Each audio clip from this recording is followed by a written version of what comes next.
Diesel hummed beneath my boots, rhythmic, low, alive. The rig's heart pulsed with each rotation, comforting like a lullaby forged in steel. Morning bled pink across the Wyoming horizon, light crawling over rust-colored plateaus and tired blacktop. Solitude suited me, rolling miles between towns where names meant nothing, only exits. The road never questioned. It just accepted.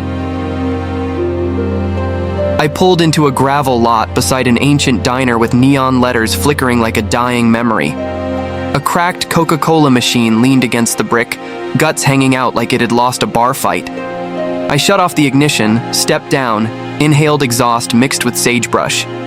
Wind carried grit across my knuckles, sandpaper brushing skin hardened by war, loss, survival. Inside, the booth vinyl stuck to my jeans. A waitress, 60 if she was a day, blonde streaks clinging to youth, poured coffee without asking. She had the look of someone who danced through decades of country heartbreak and never missed a step. "Need anything else, hun?" she rasped. I shook my head.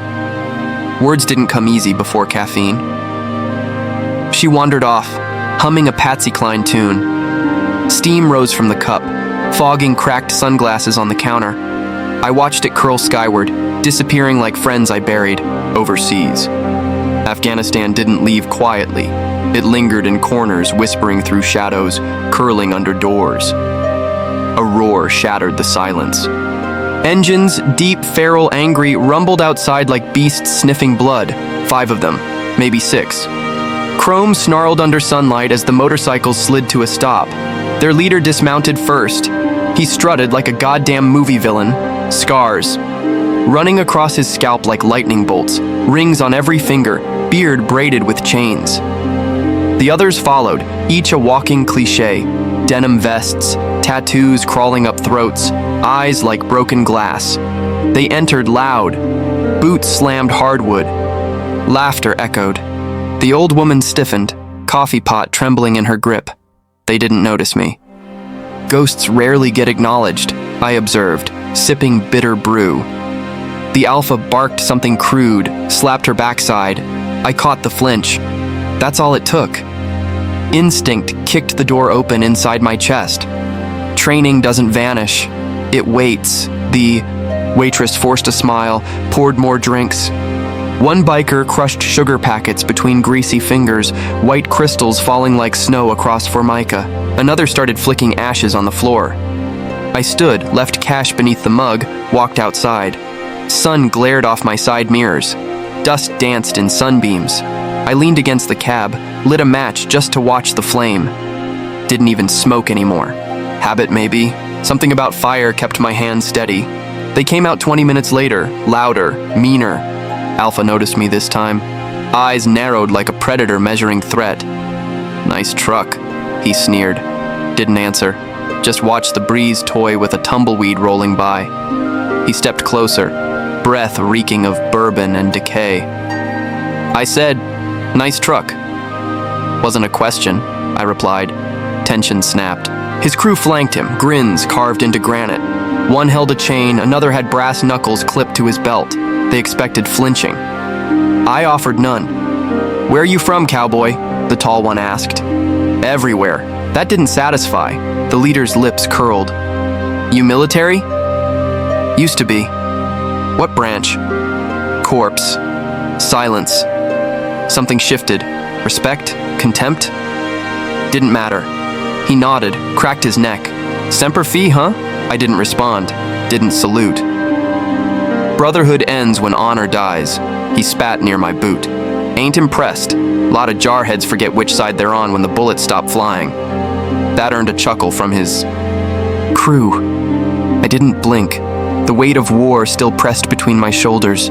"I didn't need validation from jackals. You think you're tough, trucker?" He continued, stepping even closer. I looked him dead in the eyes. "You think you are?" Silence spread like oil. Tension dripped. One twitch and everything would ignite. Instead, he smirked, turned back to his bike. "Keep driving, Marine. Road don't care who you were." I didn't move. Neither did he. Only the wind shifted.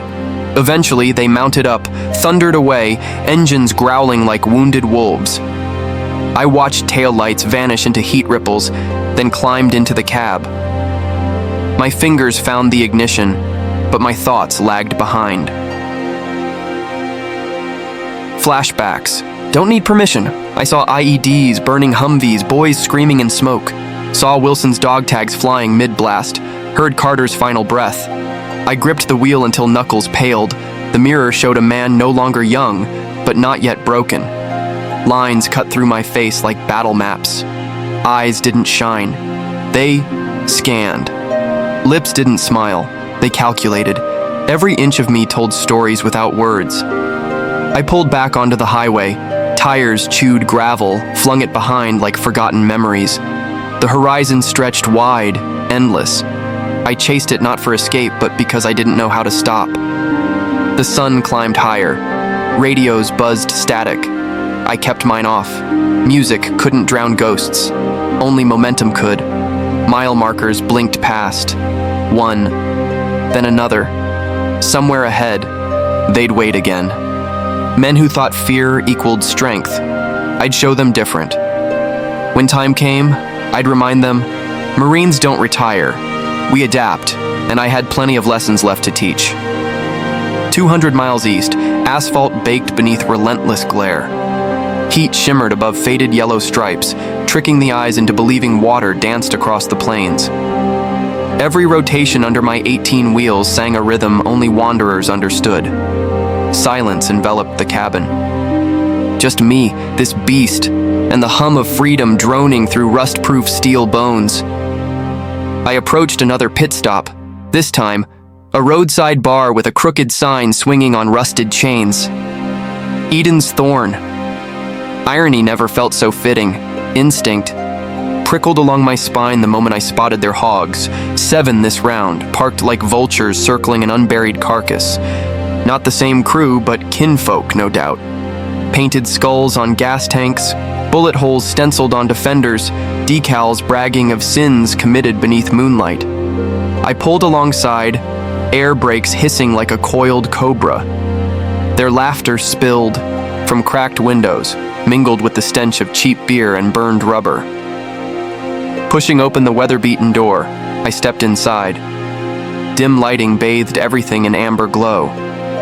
Wooden beams overhead creaked with every breeze sneaking through broken panes. Bottles lined the back wall, silent witnesses to decades of bad decisions. The bartender, hulking, bald, missing one ear, glared as though already planning where to stash my body. They noticed me almost instantly. One stood, thick neck flexing under a sleeveless hoodie. Another lifted a cue stick mid-shot, freezing like a statue sensing change in the wind. Their queen leaned over the jukebox, red leather skirt clinging to tattooed thighs. Snake ink coiled around her left leg, disappearing into darkness. She turned, eyes finding mine, not fear, not welcome, curiosity maybe, danger definitely. You're a long way from the sandbox, soldier, she purred, voice coated in venom and honey. I nodded. So are you, ma'am. Chuckles rippled. The tallest one approached, denim vest covered in patches naming places. I knew too well. Fallujah, Kandahar, Mosul. My jaw tightened. Name's Cutter, he said, extending a hand wrapped in faded bandages. I didn't take it. You still hold grudges? He asked, feigning amusement. Only toward those who earned them? Another laugh, this one sharper. I remember your kind, he added. Discipline, honor, glory, all for nothing. Now you haul frozen meat across cornfields. I shrugged. Beats dying in pieces. Their queen sauntered forward. She had a scar splitting her brow, lipstick the color of dried roses, and a switchblade tucked behind her belt like it was part of her skin. Her stare lingered. What's your call sign, hero? She asked. Havoc. That name hung in the air like thunder. She smirked. Fitting. Another guy moved toward the door, blocking exit routes. I noted every angle, every shadow, every potential weapon. Ceiling fan? Loose? Fire extinguisher? Reachable? Broken pool cue near the wall? Prime candidate. What brings you here? Cutter asked, voice dipped in mock hospitality. Refueling. Trucks. Outside, he said, tapping temple. But your fuel's in here. Another stepped closer. Greasy, lean, twitchy. You military types think you're the only ones who've been through hell. I didn't argue. Instead, I motioned to the dartboard. Wager? They blinked. If I win, you let me walk. No questions. No tale. And if we win? Asked the queen. I tell you a story. Cutter squinted. What kind? One you won't forget. She licked her bottom lip. Deal. He handed me 3 darts. Worn, unbalanced, perfect. They formed a semicircle, blocking exits. I exhaled, raised my arm, let muscle memory guide the aim. First shot, bullseye. Murmurs stirred. Second, inner ring. Third, outer edge just touching red. Respect sparked behind their eyes.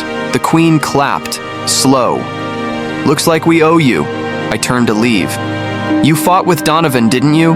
Cutter asked suddenly. The name hit like a punch. Wasn't your fault, he added.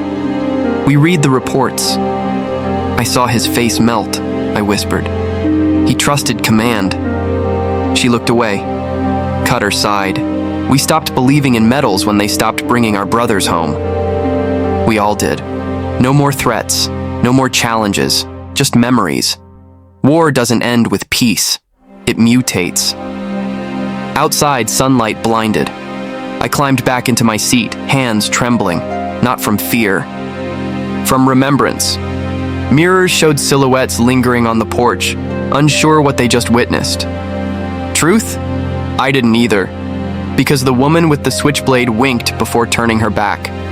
Not flirtation, recognition. I wasn't the only ghost wandering these highways. Engine growled. Tires spun dust into the sky. Another mile awaited, another reckoning. Darkness fell like a curtain soaked in gasoline.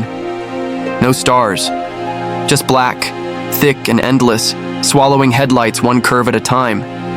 My dashboard glowed faint amber, gauges pulsing like a dying heartbeat. Somewhere beyond the tree line, wolves howled, their cries slicing the silence with primitive elegance. The rig climbed steadily, tires gripping treacherous inclines as if they too sensed the shift. That mountain pass, nicknamed Widowmaker's Spine, was notorious. Narrow, isolated, perfect for ambushes, which is exactly what they planned. It began with the glint. Just a flicker, metal catching moonlight, then vanished. Might have ignored it if not for the gut feeling twisting beneath my ribs. Old instincts don't fade, they evolve. I killed the lights, coasted, let gravity pull me forward, engine idle, nothing but chirping crickets and whispering pines. Then, pop. Rear view exploded. Shards sprayed the cab. A second shot followed, striking the passenger side. Mirror sniper, didn't flinch. Instead, I veered sharply, pressing the pedal hard enough to make the suspension groan. The trailer swung like a wrecking ball, crushing saplings along the shoulder. Brake, slide, park. I grabbed the crowbar beneath the seat, slid a .45 from its holster behind the glove box. Custom grip, balanced weight, 5 pounds of consequence. Fog rolled in as I exited, breath visible in the chill. Nothing moved, just shadows. Then, revving.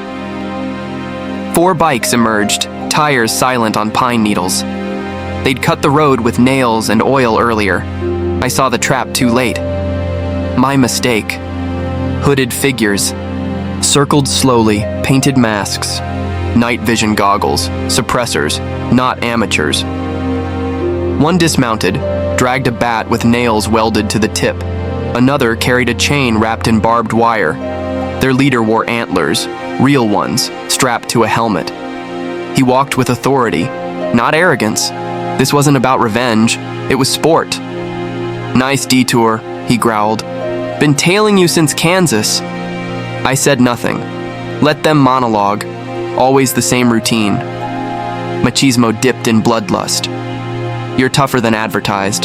Thought we'd never corner you. Still silent. The barrel remained pointed downward. My finger itched, but patience wins wars. He motioned. The man with the bat charged. Big mistake. I stepped aside, pivoted, drove the crowbar into his ribs. Audible crack. He collapsed, wheezing. Two more advanced. I fired once. Center mass. The first fell backward, stunned. The second ducked, swinging wide. I rolled, caught him low, disarmed him, then snapped his wrist with a precise stomp. Screams echoed between fir trunks. 3 down, antlers growled. He's just a trucker. No, I corrected. I'm the consequence. He pulled twin blades from crossed sheaths, machetes, serrated, not ceremonial, well used. I holstered the .45, picked up a fallen baton. Iron met steel mid-swing. Sparks.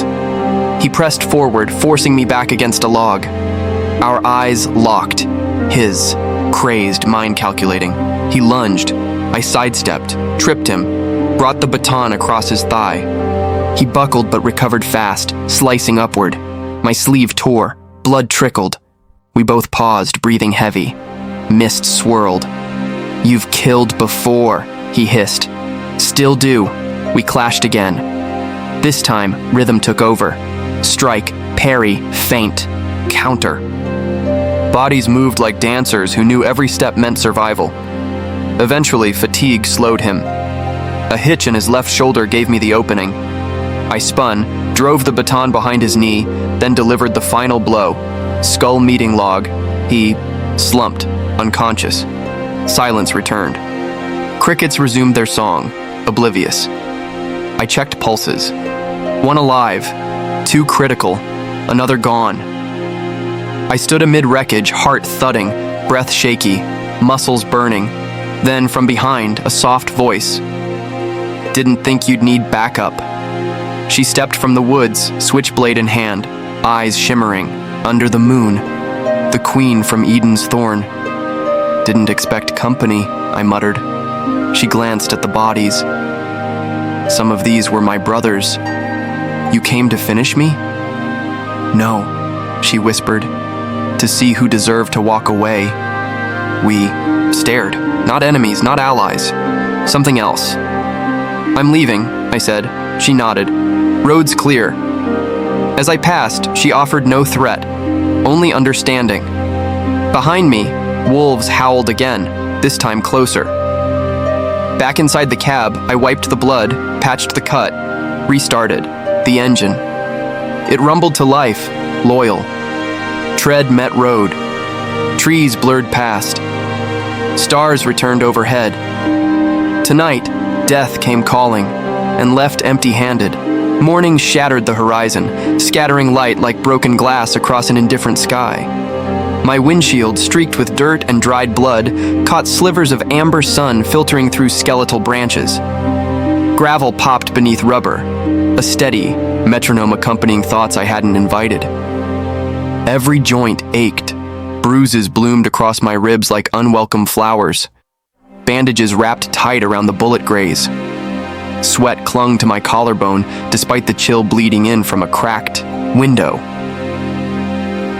I drove, not because I had somewhere to be, but because stopping meant remembering. And memory? That's the real battlefield. The radio remained silent. I kept it that way, refused to let manufactured noise dilute what lingered. Instead, I listened to the hum of the engine, the whisper of shifting gears, the occasional creak of loose panels. Every sound confirmed I was alive, still moving, still dangerous. Civilization appeared gradually, a rickety overpass, billboards boasting discount smokes and 2-for-1 steaks. A worn-out flag swayed from a pole barely standing.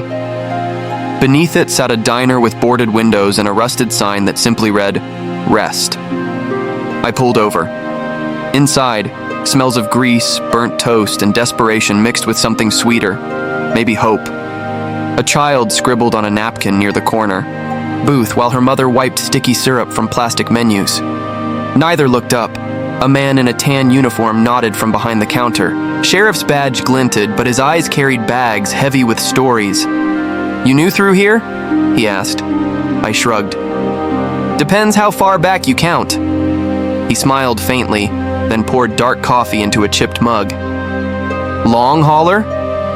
Long everything, he grunted. Trouble followed you? More like I passed through it. He gestured toward the worn stool beside a mounted jukebox. You look like someone who's seen both sides of a barrel. More than once. Someone reported gunfire in the way. Hills. Know anything? I sipped. Bitter.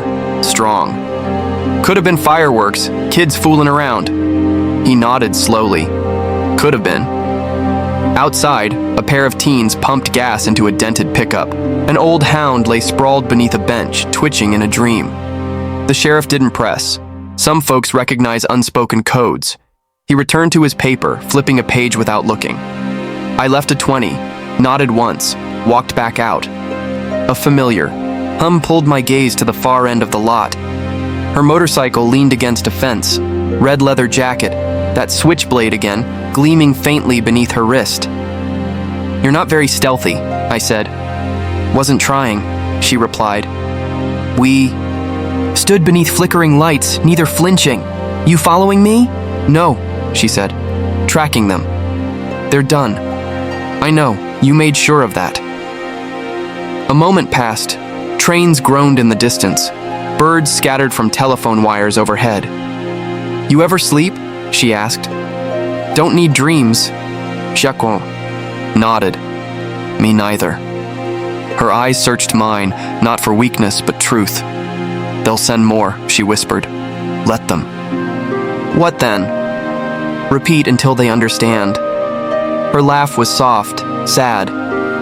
You still think justice has a home out here? Justice moved out years ago. What's left is survival. She stepped closer. And revenge? That's just another name for memory with better aim. We didn't say goodbye, there wasn't anything else. She climbed onto her bike. Engine ignited. Chrome blurred. Soon, nothing but dust. Back inside the cab, I exhaled, pulled onto the open road, past cornfields bowing in the breeze, past barns with peeling paint, past forgotten cemeteries tucked behind stone walls. I drove for hours. Eventually, the sun dipped, casting long shadows across distant hills. Windmills spun lazily in the distance, silhouettes against lavender clouds. The rig hummed. So did I. Not a song, not a tune, just a hum. For the fallen, for the ones left behind, for the version of me buried beneath sand, fire, and shrapnel. Rearview mirror showed empty highway. But I saw faces. Donovan, Wilson, Carter, all of them, not accusing, just present. Still with me. Always. The horizon stretched endlessly ahead. And I followed it. Not because I was lost, but because somehow I'd become the map.